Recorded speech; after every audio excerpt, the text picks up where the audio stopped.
Week 5 NFL Power Rankings coming right up on today's edition of the Dom Mafia Report.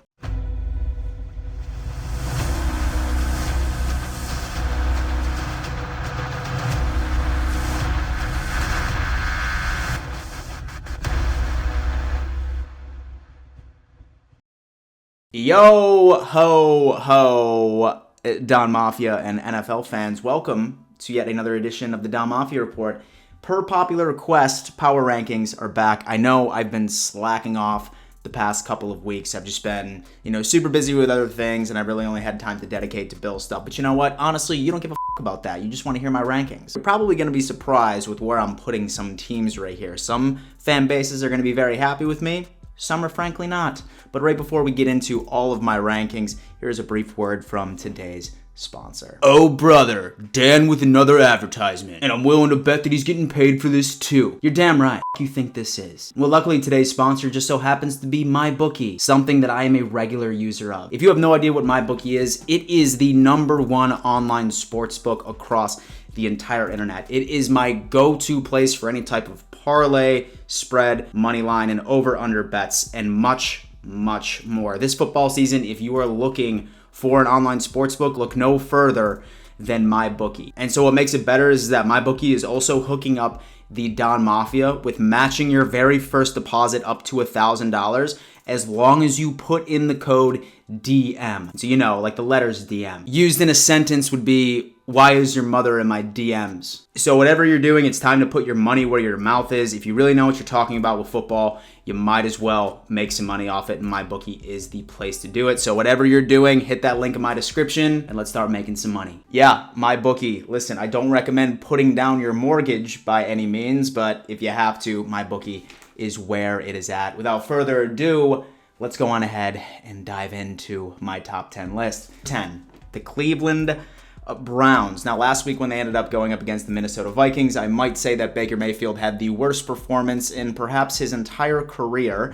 However, they ended up pulling off the victory at this point, of course, carried by their defense and their run game. The Cleveland Browns are still a clear favorite in my eyes to win the AFC North. As much as I like the Bengals, as much as I like the Ravens, for some reason I just have the Browns ultimately coming out on top. There is a team in this AFC North that is ranked above the Cleveland Browns at this point, but I believe it is going to be temporary. The Cleveland Browns are sitting at number 10. Number 9, the Kansas City Chiefs. I am ready to get another asshole ripped on my body for even daring to put the Kansas City Chiefs this low on the list. But can you blame me, Chiefs fans? When I look at your defense, you guys are legitimately giving up a touchdown in the red zone 70-something% of the time. Your secondary has been struggling tremendously. You let the Eagles keep it close for a very, very long time. The reason that they're even on the top 10 is the fact that you have Patrick Mahomes on your damn team. Of course, Tyreek Hill and Travis Kelce, Clyde Edwards-Helaire, when he's not fumbling the football, your offense is still very scary, and I see you being on the lower threshold of this list for a very temporary period of time, of course, after the Buffalo Bills beat you on Sunday. However, the Kansas City Chiefs currently sitting at 9. Number 8, the LA Rams. Now, listen, prior to their matchup against the Arizona Cardinals, this team was probably one of the favorites when it came down into Super Bowl conversations. However, their defense for the past couple of weeks, while they seemed elite for the first part of the season, the past 2 weeks, they've been giving up a lot of points, and they just haven't looked like themselves. They haven't looked like the talent that is currently on that roster. Now, I definitely foresee this being temporary. They went up against the Arizona Cardinals, who is also on this list at this point, and I see them bouncing back. Matt Stafford has been very impressive, even throughout the loss against the Arizona Cardinals. I think they're going to be able to tie it up. And Cardinals fans, don't hate me for this. I still see the Rams winning that division when it comes to the end of the season. But as of now, the Rams are currently sitting at number 8. Number 7 is going to the Baltimore Ravens. Now, let me say Lamar Jackson finally ended up shutting up a lot of pundits, including myself, saying that he is clearly not a passing quarterback. However, he just ended up taking a giant shit on anybody's football knowledge that attempted to get into the game. Dude, man, ended up throwing over 300 yards against the Denver Broncos defense. While I will say the Denver Broncos were significantly overhyped going into the year, probably the worst 3-0 team I have seen in a very long time, you can't take it away from their defense. Their defense is tremendous, and you have Lamar Jackson throwing over 300 yards against you. The team looks absolutely tremendous at this point. They're making some pretty great strides when it comes down into continuing their consistency, although they've been plagued with a bunch of injuries, especially at the beginning of the season. And so I see the Ravens ended up making the playoffs this year. Like I said previously in this video, I think the Browns take the division, but I think that it's going to be very, very close. The Ravens are going to continue what they do best, run the ball, and then of course their defense has been tremendous as well. Ravens sitting at number 7. Number 6, the Los Angeles Chargers. Holy shit. Who in the hell would have thought that a second-year quarterback in Justin Herbert would be dominating the league like he has been so far this year? I'm sure a lot of Miami Dolphins fans are currently shooting themselves in the foot for thinking that Tua was a better option for that offense. Herbert is looking like a damn veteran out there. It definitely helps that Austin Eckler is finally not injured this season, and we're able to see his full capabilities. He ended up rushing for over 100 yards this most previous game. Of course, you have Keenan Allen, who is always a very reliable target. The whole team is completely thriving. Now that you have Derwin James back in your secondary as well, this defense is also looking very, very good. I honestly wouldn't be surprised by the way that the Chiefs are playing right now. I wouldn't be surprised if the Chargers end up taking this division at this point. However, it's still early in the season, but as of right now, sitting at the 6th spot, we're looking at the LA Chargers. Number 5, the Dallas Cowboys. And so I know a lot of people that aren't Cowboys fans are going to be ripping their hair out to this. I know that the memers out there are very upset that they haven't been able to utilize their very tired meme of y'all still dem boys by showing each and every single quarterback that beats them during the season. I know that a lot of people are frustrated about that, but the Cowboys looking good. The defense, who were to think that they could take a step that tremendous going forward? Trevon Diggs has really turned out to be a very talented cornerback. I mean, who would be surprised, especially since he's related to Stephon Diggs? You knew athleticism was going to be there from the most part.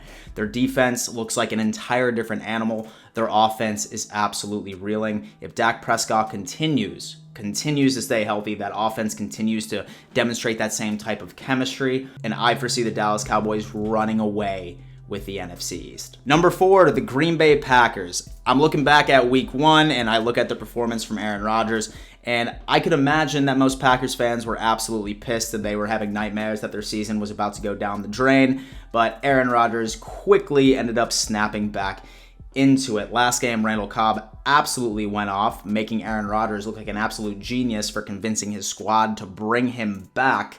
And Aaron Rodgers just continues to be Aaron Rodgers. Their defense is keeping things close, and Aaron Rodgers is being the clutch quarterback that he is. I don't foresee another terrible game out of Rodgers or the Green Bay Packers throughout the rest of the season.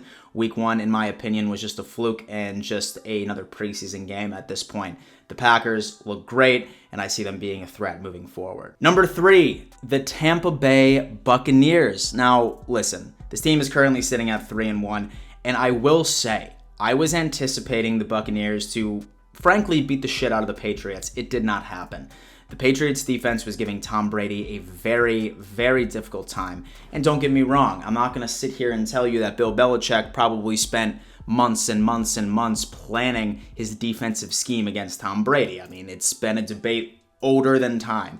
Was it Tom Brady or was it Bill Belichick the reason for the New England Patriots' previous success? So I saw that ended up going into it. The Patriots were just a field goal away from winning that game. Now, the Buccaneers are still a threat, okay? I mean, I wouldn't be surprised if they make it to the Super Bowl again this year, just for how stacked they really, really are. But I thought that they should have convincingly beat the Patriots a bit more than what they did. Perhaps it's a fluke. We're talking about a team that had a very average record last year, but ended up going all the way to the Super Bowl and raising the Lombardi. I don't see any huge issues with this team. I think they'll bounce back fine. However, that's why that they're sitting at number 3 and not any higher on my list. Number 2, the Buffalo Bills. Okay, now listen, I'm a Bills fan, obviously, so a lot of you are probably going to be like, oh, of course you have the Bills ranked this high. You're a biased Bills fan. Maybe that is true, but I will say several other top 10 lists that are currently out in the public have the Buffalo Bills at number 1. I do not have them at number 1 because the true test is coming up on Sunday night against the Kansas City Chiefs. Okay, the Buffalo Bills schedule for the most part has been relatively a cakewalk. I mean, obviously week 2, we ended up going up against Miami Dolphins, trash quarterback. Then we ended up going up against the Washington football team, trash quarterback. And then, of course, we ended up going up against the Houston Texans, a trash quarterback. Now, normally I wouldn't be putting, so much weight into wins like that. But the fact of how the Buffalo Bills have beat down those teams, I'm talking we didn't squeeze by, we didn't beat them by a healthy margin. I'm talking the Buffalo Bills backhanded the fuck out of all 3 of those teams moving forward. The Steelers game, in my opinion, was an absolute fluke. Like I said, for the Packers, that was just another preseason game, and it was the fire that was necessary to be lit under the Buffalo Bills' ass to move forward. Our defense looks exactly like the 2019 Buffalo Bills defense. Josh Allen looks like Josh Allen for the past week 3, week 4. Emmanuel Sanders is gaining chemistry with our quarterback. Stephon Diggs is still Stephon Diggs. Cole Beasley is turning out to be a weapon. The Bills' running game is finally waking up, thank God, probably due to the fact of our offensive line scheme. But overall, the Buffalo Bills are a damn threat, okay? And the only reason they're not number 1 right now is I need to see how they actually go up against the Chiefs in Arrowhead on Sunday. Stay tuned. If we win this game, this list is about to look a little different. Number 1, the Arizona Cardinals. Yes, I think the Cardinals right now, as it stands, are the best team in football. I think they cemented that once they ended up completely beating the LA Rams, that defense that the Rams end up putting on that field. Kyler Murray is right now the front runner for the MVP. Yes, he's 4'11", but you know what? He is completely burning secondaries, making them look dumb. It's probably a little easy when you have that offensive weaponry that they have, of course, with D-Hop, A.J. Green, and company moving forward. The defense is absolutely reeling as well. A very complete team. I think Cliff Kingsbury is finally getting into his own. Really curious to see if they can continue this success, but as of right now, the Arizona Cardinals are sitting at number 1 on my top 10 list. Dom Mafia, that's going to be my top 10 list at this point. Do me a favor, leave a comment. What is your top 10 list? I really want to hear your thoughts on this.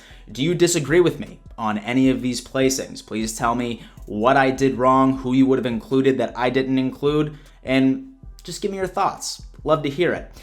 Thank you so much for tuning in to yet another edition of the Dom Mafia Report. And before I let you go, you better always remember, let's go Buffalo.